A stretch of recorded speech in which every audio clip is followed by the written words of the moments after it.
쪽에 있는 말씀입니다. 우리 성경과 화면을 통하여 다 함께 합독하도록 하겠습니다.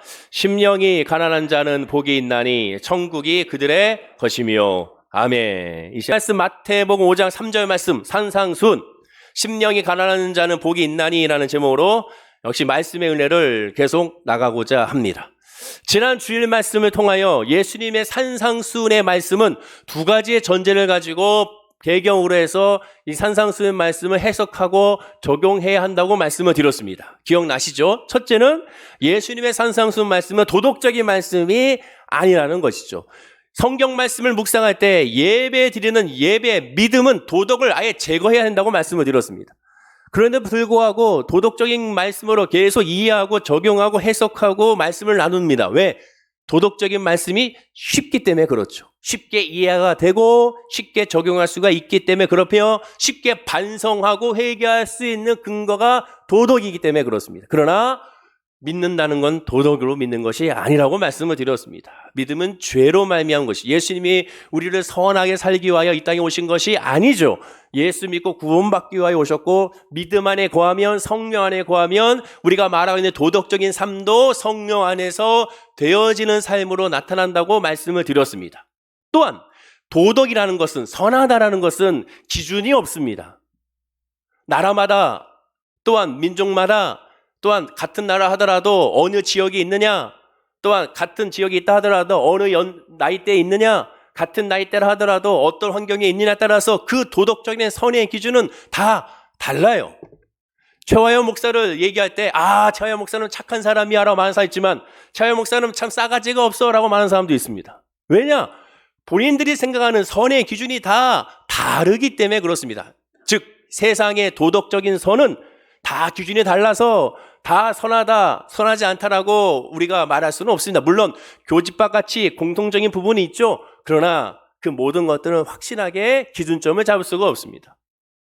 따라서 하나님의 말씀은, 구원은 도덕이 아니라 믿음이라는 사실을, 죄에서의 구원이라는 사실을 꼭 깨닫고 말씀을 봐야 됩니다. 두 번째는 예수님의 산상순 말씀은 세상의 복을 말씀하는 것이 아니라고 말씀을 드렸어요. 세상의 복이 아닙니다. 구약에 있는 하나님의 복도, 또한 신약에는 예수님이 말씀하는 복도, 사도 바울을 통한 제자들이 전하는 복도, 그 복은 세상의 복이 아니라 바로 하나님의 복, 바라크의 복, 예배의 복, 하나님과의 관계의 복, 그것이 바로 진정한 복이라고 말씀을 드렸습니다. 우리가 누리고 우리가 받아야 되고 우리가 또한 그로 말미암아 전파해야 될 그 복은 세상의 복, 잘 먹고 잘 사고 무엇을 먹을까, 무엇을 입을까, 무엇을 마실까가 아니라 그러니 예수를 바라봐야 하는 그런 믿음의 관계라고 말씀을 드렸고, 그 믿음의 관계 안에 있을 그 자체가 바로 복, 그것이 성령 충만이라고 말씀을 드리게 된 것이죠. 이 두 가지의 전제로 예수님의 산상순 말씀을 묵상해야 됩니다. 오늘 본문 말씀은 이 산상순의 말씀 중 첫 번째 말씀 가운데 있는 팔복이고, 그 팔복 가운데도 첫 번째 메시지입니다. 지난 시간에 그 내용을 한번 살펴봐야 돼요. 성경 말씀은 이어지기 때문에 그렇습니다. 마태복음 5장 읽고 마태복음 5장은 또한 따로 읽고가 아니에요. 연결해서 봐야 되는 거예요. 지난 시간에 본 것처럼 그들은 치료를 받았습니다. 즉 인간이 어떠한 질병에, 불치병에 치유를 받거나 평생 고질병에서 치유를 받거나 기적적인 회복 역사가 나타나면 어떤 기분이 들겠습니까? 당연히 완전 세상 말로 대박이 되죠. 기쁘죠. 감사하죠. 평안하죠. 또한 치료해준 사람에 대해서 너무나도 고맙죠. 그 치료해준 사람이 무엇을 원하는지 해주고 싶죠. 또한 그가 원하는 것은 다 이루어지고 싶은 마음이 들게 됩니다. 무엇을 해서든지 평생에 보호하고 싶은 마음이 들게 됩니다. 왜? 나의 불치병을 치료해줬고 해결할 수 없는 걸 치료해줬고 귀신 들린 정신병을 치료해줬으니 당연히 그 사람에게 무엇이든지 해주고 싶죠. 세상 말로 그래서 각골난망이라는 말이 있지 않습니까? 은혜를 마음속 뼈 깊이 그것을 새긴다는 의미죠. 그래서 각골난망하기에 뭐랍니까? 결초봉헌하지 않습니까? 즉 죽은 홀령이 되어서도 은혜를 잊지 않고 갚겠다는 그런 마음가짐이 생기게 됩니다. 지난 주일 말씀에서 마지막 예수님을 따르는 무리가 어떤 사람들이었습니까? 예수님께 치료를 받은 많은 무리였습니다. 또한 예수님께 치료를 받겠다고 모인 사람들이었어요. 그런 사람들은, 치유받은 사람들은 이런 각곤날망의 마음으로, 결조모은의 마음으로 예수님을 따랐을 것입니다. 또한 아직 치유받지 않은 사람들은 이 치유를 바라보며 예수님을 따랐을 거예요. 왜? 예수님의 소문을 들었으니까. 자, 마지막 4장의 마지막 절을 다시 봐야겠습니다. 마태복음 4장 25절과 26절이죠. 다시 한번 읽어볼까요? 자, 시작. 그의 소문이 온 수리아에 퍼진지라 사람들이 모든 아는 자, 곧 각종 병에 걸려서 고통당하는 자, 귀신 들린 자, 간질하는 자, 중풍병자들을 데려오니 그들을 고치시더라. 갈릴리와 데가볼리와 예루살렘과 유대와 요단강 건너편에서 수많은 무리가 따르리라. 소문을 듣고, 어떤 소문이라고 했어요? 치료받는다는 소문. 이 치료받는다는 소문은 사마리아 사람들과 다르다고 그랬죠. 예수님을 만나는 목적이 치유의 목적입니다. 사마리아 사람들은 예수님을 만나는 목적이 구원이었죠. 죄사함의 구원, 예수 그리스도, 메시아에 대한 관심 때문에 예수님을 찾아온 것이지, 사마리아 사람들은 자기들의 치유 때문에 찾아온 것이 아니었죠. 그러나 지금 이 유대인들은 예수님에 대해서는 관심이 없습니다. 다 자기들의 문제 해결을 위하여 예수님께 온 사람들이었습니다. 그들이 들은 소문은 예수가 메시아라는 소문이 아니었습니다. 예수가 치료해 준대, 이 소문 듣고 온 거예요. 이 차이가 있죠. 지금 예수님은 이 소문을 듣고 온 그 무리, 수많은 무리가 따르니라 라고 끝났습니다. 그리고 오늘 본문의 시작이 이렇게 되죠. 마태복음 25장 1절과 2절에 예수께서 무리를 보시고, 이 무리가 누구예요? 그 수많은 무리, 예수님의 소문을 듣고 온 그 무리들을 보시고, 한마디 얘기해서 예수님은 관심이 없고 나의 이 질병과 나의 이 문제와 이 저주와 이 정신병을, 이 귀신 들림을 회복하기 위하여 관심 있는 사람들, 그 많은 무리들을 뭐하고 보시고 산에 올라가 앉으시고 제자들이 나온지라 입을 열어 가르쳤다라고 말합니다. 즉 그들에게, 지금 모인 사람들이 어떤 사람인지를 다시 한번 생각해야 됩니다. 지금 모인 사람들은 사마리아 사람 같은 사람들이 아니라 예수님을 만나서 자기의 문제를 해결하기 위하여 온 사람들, 예수님 중심이 아닌 자기의 삶의 중심으로 모였다는 사실을 다시 한번 깨닫고 오늘 본문 말씀을 이어가야 되는 거예요.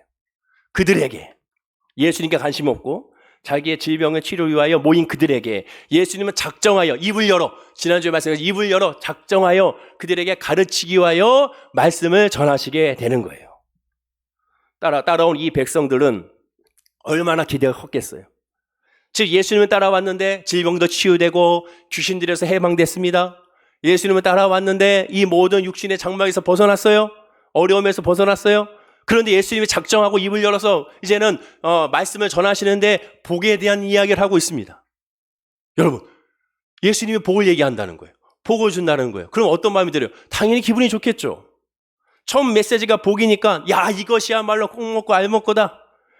정말로 도랑치고 가지 잡고 한 것이 아닌가. 누이 좋고 매부 좋은 것이 아닌가. 일석이조의 대박이다. 예수님 왔더니 야, 질병도 치료해 줬는데 이제 복도 주신대. 그들은 예수님을 따라왔을 때 너무나도 기분이 좋았을 것입니다. 얼마나 큰 기대감으로 예수님의 입을 주목했을지 뻔하죠. 그런데 예수님의 첫 메시지가 뭡니까? 복은 복인데 앉아있는, 듣고 있는 그 사람들의 예상치를 완전히 벗어난 메시지를 전하고 있습니다. 본문 3절에 보시죠. 오늘 본문이죠. 자, 읽어볼까요? 자, 시작. 심령이 가난한 자는 복이 있나니 천국이 그들의 것이며. 공동모 여러분, 마음이 가난한 사람은 행복하다. 하늘나라가 그들의 것이다. 여러분, 사람들은 전체를 듣지 않습니다. 부분만 들어요. 부분만 들어도 내가 생각하기에 기분 좋은 거, 내가 생각해 짜증이 나고 싫은 거, 기분 나쁜 것만 목적을 두고 그것만 듣습니다. 즉 누군가 얘기했을 때 왜 다툼이 커집니까? 그 말 가운데 하나만 잡아요. 예를 들면 당신, 나한테 당신이라고 그랬어. 또 이따위, 나한테 이따위라고 얘기해. 이런 말에 거기에만 꽂히는 거예요.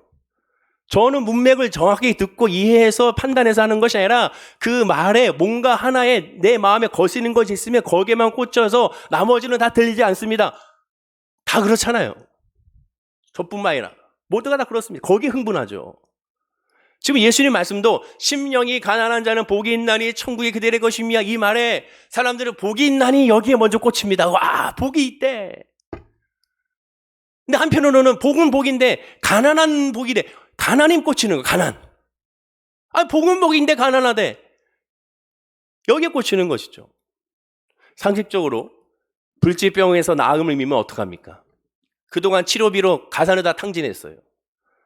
예수님 시대에는 지금 같은 의료보험이 없죠. 돈이 없으면 치료받을 수가 없습니다. 38년 된 병자는 가진 걸 다 탕진하고 그냥 그 자리에 앉아 있었던 것이죠. 치료의 방법이 없었습니다. 12해 동안 혈액병을 여인도 온갖 방법으로 돈을 다 썼는데 치료받지 못하고 있었지 않습니까? 사람들은 이 치유받기 위하여 여러 가지 많은 일들을 하고 많은 돈을 썼을 것입니다. 가장이었으면 본인 아픔으로 말미암아 그 집안은 힘들었겠죠. 그동안에 빚도 생겼을 것입니다. 아무 일도 못 했기 때문에 어려웠을 거예요. 그러니 이 불치병에서, 이 정신병에서, 귀신 들림에서 해방되면 당연히 이제는 이 모든 것을 회복하기 위하여 직장도 구하고 일도 구하고 또한 밭이나 논에 나가서 뭔가 하게 될 것입니다. 또한 직업을 구해서 정상적인 사회활동으로 가정을 지키기 위하여 노력할 것이며 또다시 아플지도 모르는 또 다른 가족을 위하여 열심히 또한 저축도 하게 할 것입니다. 육신이나 정신이나 마음이 정상적으로 돌아왔으니 그동안의 빚도 갚고 가족의 생계도 돌봐야 하고 장래에 아플지도 모르니 열심히 준비하고 노력하겠죠. 재정적으로 정상화시켜야 됩니다. 그런데 다시 강조하지만 지금 모인 사람들이 어떤 사람인지 다시 보셔야죠. 성경에 말하죠. 사람들이 모든 아는 자, 곧 각종 병에 걸려 고통당하는 자, 귀신 들린 자, 간질하는 자, 중풍병에서 데려온 자들, 그들을 고치셨다라고 말합니다. 당사자들과 그 가족들과 앞으로 고침을 받겠다고 찾아온 사람들입니다. 이 사람 특징은 뭐예요? 가난한 사람이죠. 예수님 주변에 부자는 없었습니다. 예수님 주변에 늘 가난한 자, 헐벗은 자, 저주받은 자, 소외된 자만 모였습니다. 그러니 유대 종교 지도자들은 왜 너희 스승 예수는 저런 사람들과 율법에 함께하지 못할 사람들과 함께 있느냐고 그렇게 야단치지 않았습니까? 예수님 주변에 있는 사람들은 없는 사람들이에요. 그 없는 사람들 향한 예수님은 가난한 자는 복이 있다고 말하는 거예요. 첫 메시지도 가난합니다. 분명히 알아야 될 것은 심령이 가난한 자는 복이 있다고 그랬지. 가난한 자는 복이 있다니라고 하지 않았어요. 기독교의 복음은 가난이 아닙니다, 여러분. 내가 예수 믿으니까 나는 가난하게 살아야 돼. 아니에요. 예수 믿으면 오히려 부자가 됩니다. 하나님의 뜻은 풍요로운 거예요. 넉넉한 거예요. 흘러 넘치는 거예요. 예수 믿었으니까 검소하게 살아야겠죠. 그러나 가난하게 사는 것이 아닙니다. 제가 늘 얘기하죠. 예수님은 가난한 자들에게 메시지를 전하고 가난한 자들 위하여 복음을 전하러 이 땅에 오셨다? 아닙니다. 부자들을 위해서도 오셨고 가난한 자들에게 오셨고 지도자들에게서 오셨고 일반 백성 천민에게도 위해서 오셨어요. 그러나 부자들은 예수님의 메시지를 받지 아니했고 거부했기에 예수님은 상대적으로 이 가난한 사람들은 메시지를 받았기에 그들과 함께 있을 수 있었고 그들이 함께 있음으로 말미암아 사람들은 예수님은 가난한 자들에게 왔구나라고 착각하게 된 거예요. 부자들이 거부했으니까, 지도자들이 거부했으니까. 예수님은 가난한 자들을 위해서만 온 것이 아닙니다. 예수님 모든 사람들이 오셨죠. 그리고 예수님은 이 가난한 자는 복이 있다는 것이 이 세상적인 가난이 아닙니다. 거기 앞에 나오잖아요. 심령이 가난한 자. 전제가 심령이에요. 심령이 가난한 것과 물질적으로 가난한 것은 완전히 다른 것이죠. 그럼 왜 하필 예수님은 첫 복의 말씀에서 가난이라는 단어를 골라 사용했는지를 주목해야 됩니다. 낭비하지 말고 검소하게 살라는 뜻인가? 병 나은 것에 흥분하지 말고 감정에 앞서서 이 일 저 일 하면서 막 놀러 다니지 말라는 뜻인가? 큰 기적을 맛보았으니 낮아지고 겸손하게 사람들 대하는 것인가? 그 어느 것도 아닙니다. 제가 말씀을 준비하면서 옛날 읽었던 책을 아무리 찾아봤습니다. 그 글귀를. 근데 어디서 했는지 잘 기억이 안 나요. 예전에 읽었던 책 가운데 오래전에 이런 걸 읽었습니다. 이스라엘 백성들이 출애굽하여 광야에서 40년의 삶을 살았던 것을 한마디로 정의하면 풍족한 가난이었다.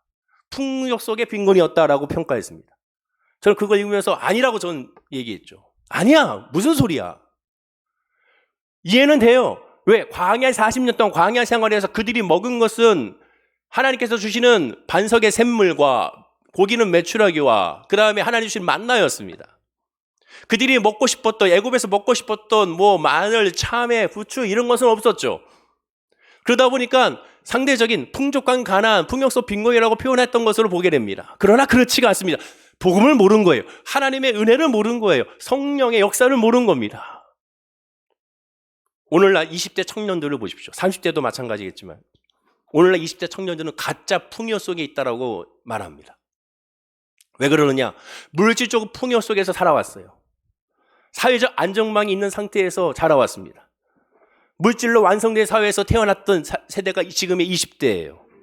근데 지금 20대들은 그런 물질적 안정 가운데 있지만 그들이 막상 이 사회 가운데서 그것을 누리기 위해서는 힘듭니다. 지금의 기성세대가 가졌던 20대와 지금 20대하고는 차원이 달라요. 학업도 마찬가지, 공부도 마찬가지. 여러분들 지금 학생들의 중학교의 영어 수학을 펴보십시오. 우리가 공부했던 기성세대가 공부했던 영어 수학이 아닙니다. 지금 학생들의 공부의 과정을 보세요. 어마어마합니다. 불쌍해요. 경쟁 자체가 달라요. 야, 학생 수가 줄어들었으니까 좀 낫잖아. 아니에요. 학생 수가 줄어들니 더 경쟁이 어마어마합니다. 더 기회가 더 없어요. 그래서 이 가짜 풍요의 시대에 지금 20대 청년은 살고 있다고 말합니다. 그 청년들을 향하여 야, 우리가 했던 것처럼 하면 돼. 안 돼요. 될 수가 없습니다. 배경이 다르고 시스템이 다르기 때문에 안 돼요. 기성세대의 조언과 기성시대의 그런 권면은 오히려 잔소리만 되고 시대착오적인 세상 말로 죄송하지만 꼰대 말이 되고야만 합니다. 그들의 수준으로 지금 봐야죠. 너무 안타깝습니다. 불쌍해요. 제가 만약에 지금 20대였다면 와, 지금 어떻게 해야 되나 이런 생각이 듭니다. 우리가 정말 기도해 줘야 되고 열심히 관심 가져줘야 세대가 지금 20대 청년들이라는 것이죠. 그래서 현 20대 청년들은 풍족한 가난이라고 할 수가 있어요. 풍요 속 빈곤이라고 할 수가 있습니다. 각자 풍요 속에 있다고 말할 수 있습니다. 그러나 출애굽한 40년 동안 있어 이스라엘에서 그렇지가 않습니다. 동의할 수 없어요. 왜냐하면 하나님을 만난 하나님의 사람들은, 하나님의 인도함을 받는 사람들은, 하나님의 은혜 안에 있는 사람들은 이런 고백을 할 수가 없기 때문에 그렇습니다. 하나님이 이사야 선지자를 통하여 이렇게 권면합니다. 이사야 66장 11절과 12절이에요. 우리 한번 읽어볼까요? 자, 시작. 너희가 젖을 빠는 것 같이 그 위로하는 품에서 만족하겠고 젖을 넉넉히 빤 것 같이 그 영광의 풍성함으로 말미암아 즐거워하리라. 여호와께서 이와 같이 말씀하시되 보라, 내가 그에게 평강을 강같이 그에게 문 나라의 영광을 넘치는 시내같이 주리니 너희가 그 성읍에 젖을 빨 것이며 너희가 옆에 안기며 그 무릎에서 놀 것이니라. 하나님을 만나면 풍족하기 때문에 그렇습니다. 아니에요. 풍족하지 않아요. 맞습니다. 눈에 보이는 것은 풍족하지 않아요. 잡히는 거 없어요. 귀에 들리는 거 없고요. 또한 눈에 보이는 거 없습니다. 그런데 하나님을 만나고 성령 안에 거하는 사람은 풍족합니다. 시편 23편 1절에 다윗의 고백처럼 여호와는 나의 목자시니 아쉬울 것이 없어라. 여호와는 나의 목자시니 내게 부족함이 없으리로다. 그 고백이 나와요. 없어요. 인정해요. 내 머릿속은 인정합니다. 없어요. 근데 내 마음은 풍족해요. 감사가 넘쳐납니다. 세상 사람들이 말합니다. 친구들이 막, 야, 너 감사할 게 뭐가 있어? 너 예수 믿는다며? 그럼 뭐가 감사할 게 있어? 야, 예수 믿으면 잘 돼야 되는 거 아니야? 근데 너 왜 이래? 근데 나는 감사한 거예요. 표현할 수 없는 감사. 우리가 찬송가 부르잖아요. 하늘을 두루마리 삼아 바다를 먹물 삼아도 하나님의 그 크신 은혜와 사랑을 어찌다 표현할 수 있고 적을 수 있으리요. 그거예요. 기독교에 믿는 사람들의 복은 뭡니까? 세상 사람이 봤을 때는 저 사람은 망했어요. 저 사람은 안 돼. 저 사람은 슬퍼할 수밖에 없고 기쁠 일이 없어. 근데 저 사람을 바라면 기뻐하고 있어요. 감사하고 있어요. 얼굴이 평안해요. 아무것도 이런 것이 없는데. 왜? 하나님의 복이 임한 사람의 특징입니다. 그러면 거기서 멈추는 거 아니에요. 하나님의 복이 임한 사람은 지금 광야에 있지만 하나님이 지금 이 모든 과정, 적과 꿀이 흐르는 가나안 땅으로 가는 과정, 이게 지금은 아무것도 보이지 않지만 여호와 하나님을 바라보며 나아가게 되면 어느 순간 뒤돌아봤을 때 나의 발자국을 바라보게 되면 하나님의 은혜를 고백하게 되고 하나님의 역사를 발견하게 되어 어느 순간 올라있는 열매 맺는 그 자신을 발견하게 되는 것을 깨닫게 되는 거예요. 그것이 복음의 신비입니다. 복음의 비밀이에요. 그 은혜를 맛본 사람은 그 은혜 안에서 자유와 평안함을 누려요. 오늘 본문도 너희가 젖을 빠는 것 같이 그 위로하는 품에서 뭐한다? 만족한다. 위로하는 품이에요. 돈을 줘서 만족한 게 아니에요. 치료받아서 만족한 게 아닙니다, 여러분. 믿음은 하나님의 위로와 하나님의 성령 역사로 말미암아 만족하게 되어지는 거예요. 아, 나는 만족할 수 없어요. 왜? 나는 여전히 아프니까. 근데 만족이 돼, 마음이. 희한한 거예요. 그게 복음입니다. 이걸 어떻게 설명합니까? 이게 하나님의 은혜니까 어떻게 설명해요? 설명할 수 없는 거예요. 그러니까 기도할 수밖에 없는 거죠. 또 하나, 젖을 넉넉히 빤 것 같이 그 영광의 풍성함으로 말미암아 즐거워하리라. 영광의 풍성함이에요. 풍성함. 아까 여기 나온 것처럼 평강의 강같이라고 말합니다. 넘치는 시내 같이라고 합니다. 넘치는 시내. 주체할 수 없는 거, 흘러가는 거예요. 그게 은혜입니다. 그게 복이에요. 그게 예수 믿는 사람들의 놀라운 사랑이자 그것이 간증이 되는 겁니다. 이것이 나의 간증이요. 이것이 나의 찬송이 있어요. 나 사는 동안 끊임없이 주를 찬송하리로다. 이것이 뭐 예수잖아요. 예수. 예수밖에 없는 것을 고백하는 거죠. 다시 강조합니다. 지난 시간에 산상수의 말씀은 도덕적인 말씀이 아니라고 그랬고 복은 행복이나 축복이라고 그랬습니다. 그렇습니다. 예수님께서 심령이 가난한 자의 복이 있나니의 의미를 알기 위해서는 이 두 가지의 전제에 다시 한번 봐야 되는 거예요. 산상수훈의 이 팔복은 구약의 십계명과 같이 하나하나 구분하여 말씀하는 것이 아닙니다. 십계명이 뭐라고 그랬어요? 1, 2계명을 지키며 나갈 때 1계명이 아멘 할 때 2계명이 아멘이 되고 2계명이 아멘이 될 때 3계명이 아멘이 된다고 말씀드렸어요. 나는 4계명은 지키는데 나는 1계명은 못 지켰어가 아닙니다. 4계명을 못 지켰다는 건 이미 1계명부터가 어긋났음을 의미하게 되죠. 나는 7계명은 지켰어. 그냥 나는 5계명은 못 지켰어. 아닙니다. 하나님의 은혜 안에 믿음 안에 그 사람은 다 그 은혜 가운데 지켜지게 되는 거예요. 그리고 그것을 지키지 못함을 깨달아 하나님 앞에 엎드려 다시 1계명으로 돌아오는 거예요. 그게 10계명의 특징이죠. 팔복도 마찬가지예요. 팔복 하나하나 나는 1복은 첫 번째 복은 받았고 또한 네 번째 복 아직 못 받아서가 아닙니다. 첫 번째 복에 아멘할 때 두 번째 복의 역사가 나타나고 두 번째 복에 아멘하며 세 번째 복 역사가 나타나는 거예요. 즉 팔복은 예수를 처음 만난 사람의 신앙 고백과 함께 영적 성장의 단계를 예수님은 지금 이 무리들에게 예수님께는 관심이 없고 자기의 무엇을 먹을까 무엇을 입을까 무엇을 마실까 위하여 예수님께 찾아온 그들을 향하여 예수님은 나에게 관심을 가지며 이러한 역사가 나타난다는 사실을 지금 예수님은 가르치고 있는 겁니다. 그 특징이 있는 거예요. 따라서 그 첫 번째는 이 오늘 복은 성도가 제누에 느끼는 첫 번째 감격의 복입니다. 그리고 우리가 질문해야 할 건 뭡니까? 예수님을 처음 만났을 때 오늘 본문에 같은 감격이 있느냐, 그 은혜가 있느냐를 질문해 봐야 되는 거죠. 과연 심령이 가난해졌고 천국이 나의 것인 걸 확신하는가? 도대체 심령이 가난해진 것은 무엇인가? 그것을 물어봐야 되죠. 다시 말하건대 예수님의 팔복은 기도에서 병이 낫고 사업이 형통한 복이 아닙니다. 이미 그런 복을 누린 자에게는 주는 첫 단계 영적인 복을 말합니다. 하나님 나라에 하나님의 백성이 되고 하나님 자녀에게 주어진 은혜입니다. 거기서 출발하는 거예요. 헬라어로 이 가난이라는 단어는 두 가지의 표현이 있습니다. 첫째는 페네스라는 단어를 사용합니다. 상대적 가난의 의미예요. 상대적 가난은 다른 사람과 비교하여 가난하다고 얘기하는 거죠. 보통 우리가 남과 비교해서 자기의 불행을 많이 얘기하잖아요. 바로 이 페네스는 단어 그겁니다. 두 번째 단어는 이 프토코스라는 단어입니다. 오늘 본문에서 사용하고 있는 단어예요. 절대적인 가난이에요. 근데 오해하지 말할 것 사회적 용어에 상대적 빈곤, 절대적 빈곤, 주관적 빈곤, 객관적 빈곤의 용어가 있는데 이 용어는 좀 다릅니다. 지금 말한 이것은 영적인 상태의 가난을 말하는 거예요. 상대적 가난 또한 절대적 가난을 말하는데 여기서 말하는 건 절대적 가난입니다. 완전히 봉쇄된 가난이에요. 즉 단 1원도 가질 수 없고 벌 수 없는 상태의 가난. 누군가 도와주지 아니하면 살아갈 수 없는 상태의 가난을 바로 이 절대적 가난이라는 단어로 예수님은 사용하고 있습니다. 즉 예수님의 뜻은 심령이 이 프토코스가 되지 아니하면 절대적 가난 상태가 되지 않으면 천국을 소유할 수가 없다는 거예요. 즉 예수가 아니면 안 된다는 고백이 우리의 마음 가운데 100% 임해야 한다는 겁니다.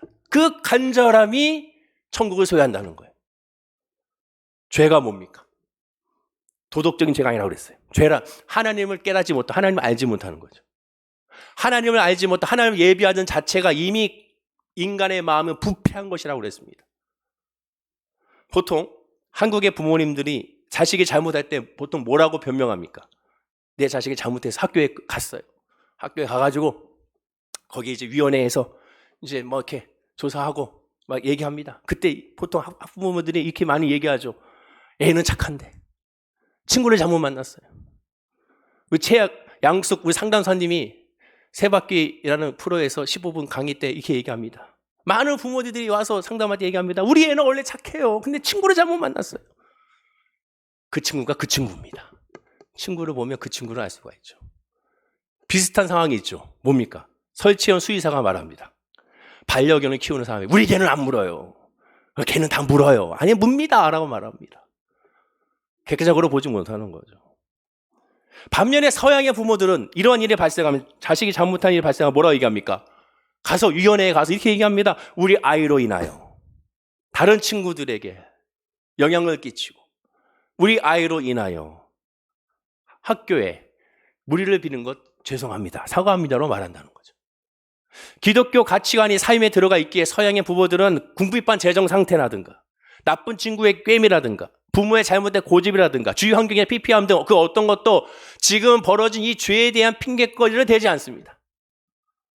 모든 궁극적인 원인은 일단 나한테 있다는 사실을 인정하는 것이죠. 다른 누구도 아닌 나 자신, 내 자식, 나에게 있다는 것이죠.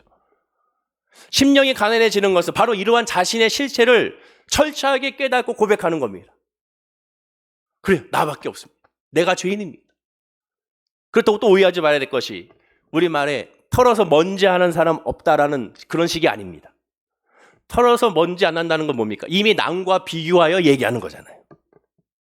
지금 이것은 하나님과 나의 관계지 다른 사람이 그 관계에 끼어드는 것이 아니에요. 죄의 고백과 하나님 앞에 감사의 고백에는 공통점이 있습니다. 다시 얘기합니다.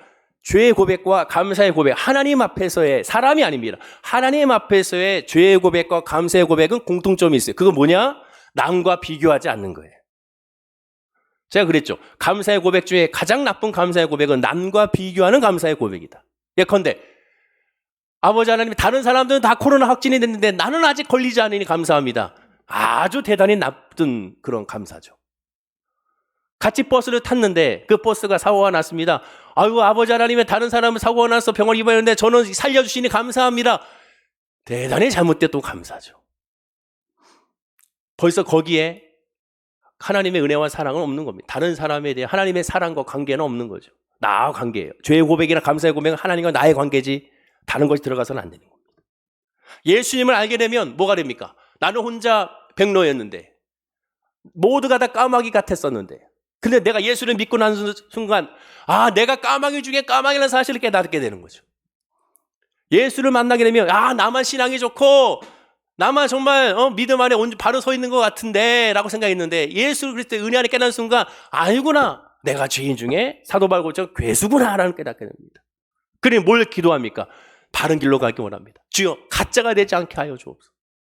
가짜 신앙이 되지 말 가짜 목사가 되지 않게 하여 주옵소서. 제발 아버지 구하오니 예수만 전하게 하여 주시고 세상적인 것으로 예수를 포장하지 말게 하여 주시고 오직 믿음으로 말하면 하나님의 뜻에 거하게 해달라고 기도할 수밖에 없는 겁니다. 다른 기도가 안 나오죠. 또 여기서 오해하지 말아야 할 것이 있습니다. 기독교에서 나는 죄인입니다 라는 고백을 했을 때 여기서 또 도덕이 들어가면 안 돼요. 나는 죄인입니다 라고 고백하면서 내가 죄인이니까 내가 어떠한 행동에 대한 이러한 말에 대한 책임이 나에게 있으니 내가 책임을 지겠습니다 라는 의미가 또 아닙니다. 여러분 세상은 말하죠. 내가 죄인입니다. 그래 그럼 내가 죄를 달리게 받겠습니다. 세상은 이렇게 말합니다. 그래 그렇게 해야지. 당연히 그렇게 해야 됩니다. 그러나 예수 그리스도의 십자가 보혈의 피로 나는 죄인이라는 것은 내가 죄인이니까 내가 이제 모든 걸 내가 책임지겠습니다 아니라 예수의 십자가 보혈의 피로 이미 다 책임을 예수님께서 지셨다는 사실을 깨닫는 겁니다. 그래서 어떻게 됩니까? 나는 의인이구나. 뻔뻔해지는 거예요. 십자가의 복음으로. 그래서 예수 믿는 사람은 뻔뻔해야 한다고 말씀을 드리는 거예요. 뻔뻔해야 됩니다. 이단들은 어떻게 접근합니까? 당신은 죄인입니까? 의인입니까? 그러면 이게 물어보죠. 난 의인입니다. 당신은 죄인이잖아요. 죄를 어저께도 짓고 거짓말 안 합니까? 그렇죠. 그렇게 생각하니까 그래 난 죄인입니다. 거기서 딱 낚이는 거예요.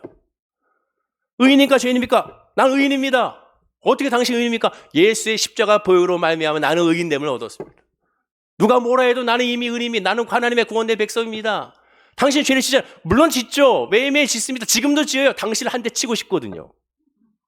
그러나 그 순간 성령께서 내 마음에 역사하십니다. 절제라는 역사가 성령의 9가지 열매 마지막에 절제 아닙니까? 절제. 그 절제를 나에게 주셔서 그래서 당신에게 좋은 말로 하려고 하는 겁니다. 또 회개하겠죠. 그러니 나 예수가 필요한 거예요. 그게 복음의 사람의 특징입니다. 기독교에 있어서 나는 죄인이라는 고백은 회개하고 반성하니 가석방 조건이 되거나 감회 조건이 되는 것도 아닙니다. 그것을 깨달아서 철저하게 내가 죄인을 깨달아 그러려 나는 예수를 필요하고 그 예수 안에 나는 의인됨을 얻었음을 확신하는 거예요. 그래서 나는 자유함을 얻었고 나는 기뻐하다는 것을 나가는 겁니다. 10여 년 전에 팔복에 대한 책이 있고 팔복에 대한 다큐멘터리 영화가 있습니다. 최춘선 할아버지 목사님의 일대기에. 저는 그거 볼 때마다 너무 속상했어요. 아무도 제 말을 들어주지 않더라고. 왜? 하긴 뭐 10여 년 전에 제 말을 누가 듣겠습니까? 근데 사람들 그것에 열광합니다. 수많은 목사님들, 수많은 또한 기독교 방송에서 그 영화를 다큐멘터리 틀어주고 박수 쳐줍니다. 물론 박수 받을 만해요. 왜? 최춘 할아버지는 복음을 열심히 전하시고 복음을 전하시면서 예수를 지하철 타실 때마다 복음을 전하시고 수익금이 있으면 늘 가난한 자들에게 그것을 다 주십니다. 근데 제가 안타까운 건 뭐냐? 그분의 그 열정과 그 전도의 열정을 박쳐야 되고 본받아야 되지만 그분이 복음을 전할 때 모습은 맨발입니다. 신발을 신지 않아요. 지하철에서 맨발로 다녀요. 옷을 갈아입지 않아요. 그냥 누더기 같은 옷을 입고 다니십니다. 사람들은 거기에 열광해요. 불신자들도. 와, 검소한 삶. 낮추는 삶. 그래서 감독이 물어봤습니다. 왜 이렇게 다니십니까? 나는 죄인이라 내가 어찌 신발을 신습니까? 나는 죄인인데 내가 어찌 옷을 갈아입어요? 내가 죄인인데 어찌 좋은 음식을 먹습니까? 너무 답답한 거예요. 예수님이 다 해결해 줬다니까. 왜 거기서 죄책감을 갖습니까? 모든 죄에서 해방된 나는 이제 예수의 은혜 안에서 이제 승리해야 되는 거예요. 더 안타까운 건 복음을 전하는데 여러분 상상해 보세요. 맨발로 씻지 않고 지하철을 탔어요. 냄새가 어마어마해요.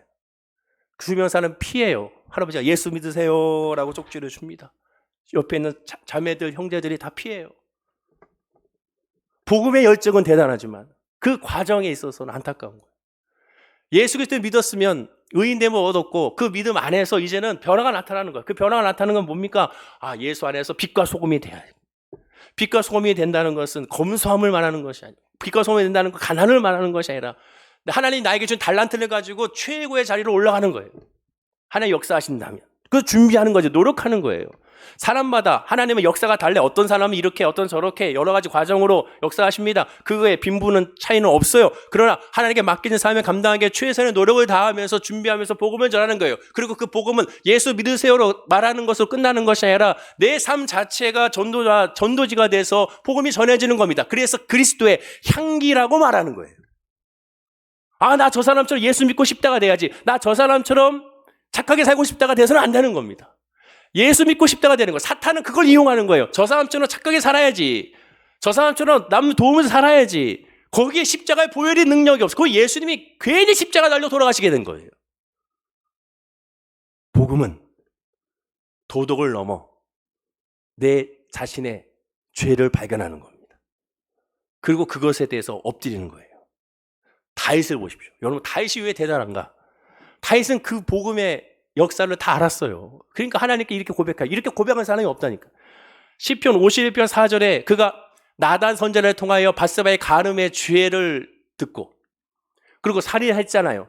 우리아를 죽였습니다. 그 모든 죄상을 듣고 나서 그가 하나님 앞에 회개의 참회의 시편을 씁니다. 그 중에 4절에 이렇게 말해요. 한번 읽어볼까요? 자, 시작. 내가 주께만 범죄하여 주의 목전에 악을 행하여 사오니 주께서 말씀하실 때 의로우시다 하고 주께서 심판하실 때 순전하시다 하리이다. 내가 주께만 범죄하여 주의 목전에 악을 행했다고 말합니다. 이런 나쁜 사람이 어디 있어요? 아니, 어떻게 뻔뻔한 사람이 어디 있습니까? 자기가 주께만 범죄했대. 너 우리아를 죽였잖아. 그 가족들한테 넌 죄를 범했어. 너는 밧세바에게 죄를 범했어. 그 자녀들에게 죄를 범했어. 죽일 사람이 죄를 범했어. 또 요압 장군에게 너 시켰지. 또 그 사람한테도 또 죄를 범한 거야. 근데 어찌 하나님 앞에만 죄를 범했다고 말할 수 있어? 뻔뻔하지 않습니까? 공동번호 보면 당신께 오로지 당신께만 죄를 얻은 몸, 당신 눈에 거슬리는 일을 한 이 몸, 벌을 내리신들 할 말이 있으리까 당신께서 내리신 선고 1000번만 옳습니다. 그런데 이어지는 시편 50편 5절을 보십시오. 놀라운 고백을 합니다. 이 말을 하고. 자, 읽어볼까요? 시작. 내가 죄악 중에서 출생하였으며 어머니가 죄 중에서 나를 잉태하였나이다. 무슨 뜻이야? 나는 죄악 덩어리였다는 거예요. 이 모든 죄, 간음의 죄가 시작된 것은 도덕적인 잘못 판단이 아닌 하나님을 섬기지 아니하고 하나님을 예배하지 않고 하나님을 내 마음에 두지 않은 것에서 출발했다는 사실을 인정하는 겁니다. 그러면서 말하는 거예요. 내가 죄악적에 출발했습니다. 나는 죄악 덩어리입니다. 나는 죄의 본질이었습니다. 라고 말하는 거죠. 그러면서 이어지는 10절과 12절에 더 놀라운 고백을 하죠. 자, 읽어볼까요? 시작. 하나님이여 내 속에 정한 마음을 창조하시고 내 안에 정직한 영을 새롭게 하소서. 나를 주 앞에서 쫓아내지 마시며 주의 성령을 내게서 거두지 마소서. 주의 구원의 즐거움을 내게 회복시켜 주시고 자원하는 심령을 주사 나를 붙드소서. 얼마나 놀랍습니까? 그가 뭐라고 고백해요? 하나님, 내가는 죄악 덩어리입니다. 그러니 내 마음, 내 속에 정한 마음을 뭐해라? 창조하시고. 이 얘기 뭐예요? 거듭남 말하잖아요. 예수님께 밤중에 찾아온 사람이 있습니다. 니고데모가 찾아왔어요. 구원을 물어보죠. 예수님 말합니다. 거듭나야 된다. 아니 어떻게 못해서 태어날 수 있습니까? 이해를 못했잖아. 그 종교 지도자가. 다윗은 그 의미를 알았어요. 나를 다시 창조시켜 주옵소서. 새롭게 하옵소서. 그래서 이어지죠. 내 안에 정직한 영을 새롭게 하옵소서. 나를 주 앞에서 쫓아내지 마옵소서. 주의 성령을 내게 거두지 마옵소서. 주의 구원의 즐거움을 내게 회복시켜 주옵소서. 자원하는 심령을 주사 나를 붙들어 주옵소서. 즉 한결같이 그가 구하는 건 오직 주님만 구하고 있습니다. 나를 거듭나게 하옵소서. 이전 것을 지나가 새로운 피조물이 되게 하옵소서. 그 고백을 하고 있는 거예요. 그러니 다윗이 이쁠 수밖에 없죠. 다윗이 정말 하나님 마음이 합할 수밖에 없죠. 베드로를 보십시오. 베드로는 예수님께 신약에서 예수님께 다윗 같은 고백을 했던 그러한 사람 중에 한 사람이 이 베드로였습니다. 그럼 베드로가 언제 예수님의 참 제자가 되었는가? 사람들은 베드로에 대해서 말할 때 뭐 이렇게 성미가 급하다 여러 가지 얘기를 하지만 그래도 베드로 같은 그런 믿음의 사람이 없습니다. 왜? 베드로는 그래도 예수님께 최초의 믿음의 고백했던 사람이었기 때문에 그렇죠. 그가 이렇게 고백을 했죠. 마태복음 16장 16절입니다. 한번 읽어볼까요? 자, 시작. 시몬 베드로가 대답하여 이르되 주는 그리스도시요 살아계신 하나님의 아들이시니이다. 주는 그리스도시요 살아계신 하나님의 아들입니다. 예수님에 대한 정체성을 고백했습니다. 이 고백을 했던 것은 베드로의 고백이 아닌 성령으로 말미암은 믿음의 고백이었죠. 베드로는 이 고백을 한 후 얼마 되지 않아 오히려 예수님께로부터 닭 울기 전에 3번 배반을 할 것이라는 지적을 받게 됩니다. 또 그렇게 됐죠. 베드로는 이 신앙 고백을 통하여 정말 이 교회에서 사고들은 기념비가 될 만한 고백을 했습니다. 그리고 이 고백 직후에 예수님은 너의 이름 위에 교회를 세우겠다라고 말씀하셨죠. 천국 열쇠를 받게 될 것이라고 축복의 메시지를 주셨습니다. 교만해진 이 베드로는 예수님이 많은 고난을 받고 죽임을 당하고 제3일에 살아날 것을 가르치자 그가 이렇게 말리죠. 마태복음 10장 22절에 베드로가 예수를 붙들고 항변하 이르되 주여 그리 마옵소서 이 일이 결코 죽게 미치지 아니하리이다. 예수님의 사역을 방해하고 있습니다. 안 됩니다. 큰 소리 쳤어요. 한 걸음 더 나아가 마태복음 20장 33절에는 베드로가 대답하여 이르되 모두가 주를 버릴지라도 나는 결코 버리지 않겠다라고 남과 비교하여 자기의 신앙의 순수함을 신앙의 순종의 복종을 남과 비교하여 예수님께 증명하려고 했습니다. 그러나 이 베드로의 호언장담은 대제사장 여종의 추궁에 예수님을 저주하고 세 번째 부인하는 것은 완전히 공수표가 되어버려 말았죠. 성경은 바로 그때 그 상황을 이렇게 기록합니다. 누가복음 22장 61절 62절에 주께서 돌이켜 베드로를 보시니 베드로가 주의 말씀 곧 오늘 닭 울기 전에 내가 3번 나를 부인하리라 하심이 생각나서 밖에 나가서 심히 통곡했다라고 말합니다. 그럼 베드로가 통곡한 내용이 뭐예요? 왜 내가 예수님을 배반했을까? 왜 내가 자원해서 한 약속도 하루도 못 이겨서 이렇게 어기게 되는가? 이제는 더욱 내 성급한 이 기질을 고쳐야 되지 않겠는가? 정말로 기도하고 말씀하면서 믿음을 키워야겠다라는 통곡이었을까요? 그 정도 회개한 통곡이 아닙니다. 베드로의 통곡은 자기의 자아가 완전히 드러나는, 자기를 부인하는 통곡이죠. 그러면 자기를 부인하는 이 통곡은 바로 다른 말로 뭡니까? 심령이 가난해지는 겁니다. 이 고백이 언제 이루어졌습니까? 자, 성경을 잘 봐야죠. 다시 한번 누가복음 22장 61절에 62절을 다시 한번 읽어볼까요? 화면과 함께. 자, 시작. 주께서 돌이켜 베드로를 보시니 베드로가 주의 말씀 곧 오늘 닭 울기 전에 내가 3번 나를 부인하리라 하심이 생각나서 밖에 나가서 심히 통곡하니라. 언제입니까? 주께서 돌이켜 베드로를 보실 때 눈이 딱 마주친 거예요. 예수님의 시선과 베드로의 시선이 맞아 떨어졌을 때 그때 자기 자신의 모든 실체가 드러난 겁니다. 예수님에 있는 그 자리에 있다고 그런 역사가 나타나는 것이 아니에요. 주님의 시선을 맞출 때, 즉 한마디로 좀 진부한 표현이지만 예수님의 주파수에 맞출 때 그때 역사가 나타나는 겁니다. 아무 말도 필요 없어요. 그 순간 나는 통회하고 자복하게 되는 거예요. 깨닫게 되는 겁니다. 그래서 늘 얘기하잖아요. 예배 와서 중요한 뭐예요? 예수님을 불러야죠. 예수님의 시선을 맞춰야죠. 그래야 역사가 나타나는 거예요. 그런데 한 가지 안타까운 건 베드로는 통회하고 자복했으나 거기까지였습니다. 왜? 그 이후로 변화가 일어나지 않았어요. 똑같았어요. 똑같은 삶을 삽니다. 근데 언제 변화가 나타났어요? 오순절 맞아 성령 받았을 때 변화가 나타났습니다. 통회하고 자복까지는 할 수 있어요. 근데 그 통회하고 자복할 때 자기의 실체를 경험하고 깨닫게 되면 그것을 깨달았기에 우리가 해야 되는 건 뭡니까? 성령을 구해야죠. 누가 그렇게 했어요? 아까 다윗이 그 고백을 했잖아요. 자기의 실체를 깨달으니까 뭐라 고백합니까? 주여 성령을 내게서 거두지 마시옵소서 고백하지 않습니까? 그래서 다윗이 놀라운 거예요. 연구하면 연구할수록 다윗은 놀라운 고백을 한 거예요. 베드로는 이 고백을 하지 않아요. 통해 자복 눈물 흘리고 끝. 다시 옛날로 돌아갑니다. 예수님이 부활했다는 소식에 큰 감격도 없어요. 주님이 말씀하신 그것을 따라서 예루살렘에 있어야 되는데 그렇지 않았습니다. 그냥 물고기 잡으러 가버렸잖아요. 언제 진정한 변화가 나타났습니까?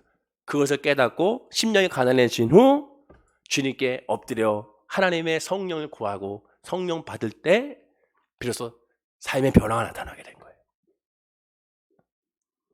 저와 여러분들이 바로 이러한 믿음으로 주님 앞에 나가야 됩니다. 매주마다 강조하잖아요. 아프니까 예수. 거기서 끝나면 안 돼요. 아프시잖아요. 힘들잖아요. 그러니까 주님께 왔어요. 그러면 거기서 끝나면 안 돼요. 거기서 뭘 구해야 됩니까? 성령을 구해야죠. 지금 이 무리에 있는 사람들은 아프니까 예수님께 왔어요. 힘드니까 예수님께 왔어요. 근데 예수님이 강조한 게 뭐예요? 심령이 가난한 자는 복이 있다는 거예요. 복. 하나님을 예배하고 하나님을 만나는 복이죠. 자, 힘들고 어려우니까 주님께 왔으니까 이제 주님을 만나야죠. 시선을 주님께 맞춰야죠. 성령을 구해야죠. 그래야 이길 수가 있는 겁니다. 그래야 누릴 수가 있는 거예요. 그러니까 예수님 강조하잖아요. 또 사도 바울이 강조하잖아요. 성령 받으라. 사도 바울은 너희가 믿을 때 성령 받았느냐? 왜? 성령의 역사가 없으면 아무것도 안 되기 때문에 그렇습니다. 우리가 병원에 가요. 의사 선생님을 만나. 유명한 의사 선생님 만났어요. 이 선생님 만나면 질병이 치료받는다는 소리를 많이 들으니까 이분이 뭐 위암의 권위자래 또는 간암의 권위자래 해가지고 만나요.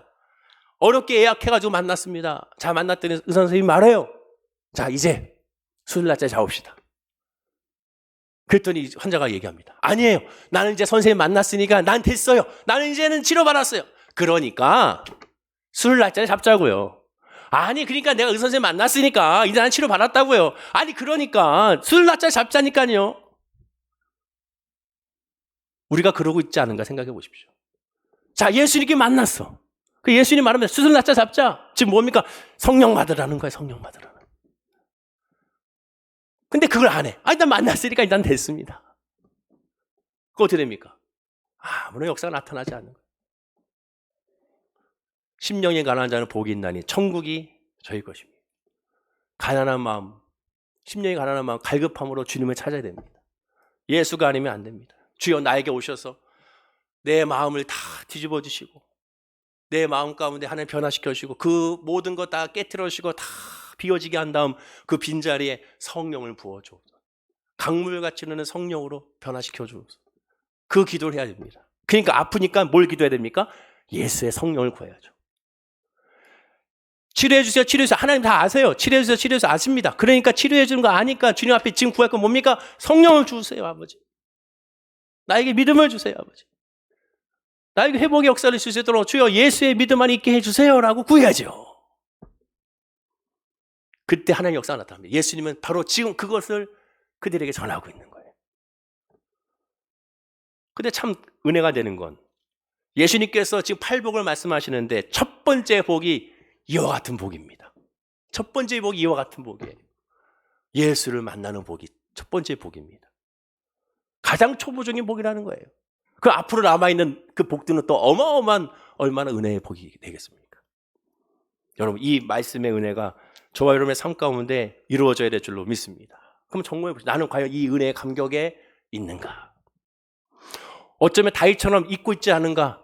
그럼 뭘 구해야 됩니까? 주여, 구원의 즐거움을 회복시켜 주옵소서. 내 마음에 정한 마음을 다시 창조해 주옵소서. 성령으로 변화시켜 주시옵소서. 성령을 거두지 마시옵시고 나와 함께 없어. 이 4월 한 달 나와 함께 없어서. 직장 일이 힘들고 사업이 힘들고 학업이 힘들고 가정이 힘듭니다. 다 하기 싫고 때려치고 싶고 누구 만나기도 싫고 이럴 때 아버지, 그러니 나에게 성령 부어 주옵소서. 성령이 아니면 나 이것을 할 수가 없습니다. 예수가 아니면 할 수가 없습니다. 그 믿음으로 나가야 됩니다. 그럼 왜 우리가 그것을 하지 못합니까? 왜 그런 은혜를 누리지 못할까요? 죄송한 표현이지만 심령이 진짜로 가난해져 본 적이 없기 때문에 그렇습니다. 왜 예전에는 그런 역사가 많았는데 오늘날 역사가 없을까요? 예전에는 오살레기도원에 수많은 사람들이 기적의 동산인데 왜 요새는 그런 말들이 없을까요? 심령이 가난한 마음으로 구하지 않기 때문에 그렇지 않습니까? 천부여 의지하여 두 손 들고 옵니다 해야 되는데 뭔가 의지하는 것이 있어요. 두 손은 드는 것 같아. 근데 내 마음 깊은 곳에 누군가가 있어. 내 마음 깊은 곳에 뭔가 해결의 구멍이 좀이라도 있으니까 주님만 의지하지 못하는 거예요. 심령이 가난하지 않은 겁니다. 10편 42편 1절에 말합니다. 마지막으로 읽어볼까요? 자, 시작. 하나님이여, 사슴이 시냇물을 찾기에 갈급한 같이 내 영혼이 주를 찾기에 갈급하나이다. 사슴은 시냇물을 찾는다는 건 목숨을 거는 거라고 말씀드렸잖아요. 수분 80%까지만 떨어져도 사슴은 죽을 위기에 처해 있게 됩니다.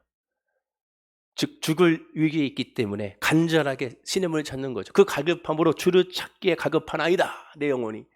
우리가 그런 믿음으로 주님을 바라봐야 되는 것이죠. 그럴 때 천국이 우리 하나님의 은혜와 평강이 우리의 마음에 임하게 되고, 그러면 상상할 수 없는 놀라운 크고 비운한 역사가 저와 여러분 삶 가운데 이루어지게 되는 겁니다. 이것을 이룰 수 있는 방법 오직 하나, 푸토코스라는 이 절대적 가난으로 하나님 앞에 엎드리는 겁니다.